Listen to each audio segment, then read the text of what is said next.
বাংলাদেশের ভেতরে বসে আওয়ামী লীগের যে সকল অবৈধ নেতা কর্মীরা ওই দিল্লির আদেশ শুনে আপনারা চোরাগোপ্তা হামলা কিংবা নাশকতা করছেন, এতে করে সর্বশেষ যে সম্ভাবনাটুকু আপনাদের ছিল সেটুকু আপনারা নষ্ট করছেন এবং বাংলাদেশের রাজনীতিতে আপনাদের একটু আসার আর কোনো সুযোগ হবে না।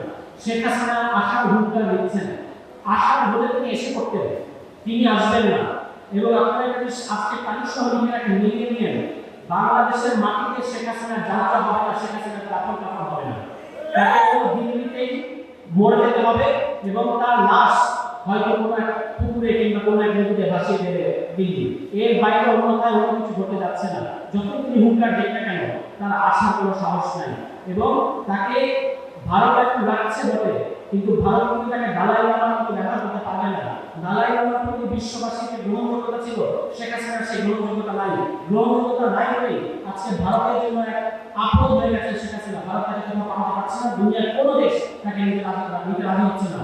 ফলে দিল্লির কোন অন্ধকার প্রকোষ্ঠে কোন বাড়ির কাজের উপায় হিসেবে শেখ হাসিনাকে এখন তারা কাজে ব্যবহার করছেন সেটা কিন্তু আমরা জানি না। এর বাইরে শেখ হাসিনার জন্য আর কোনো মর্যাদা অবশিষ্ট নাই।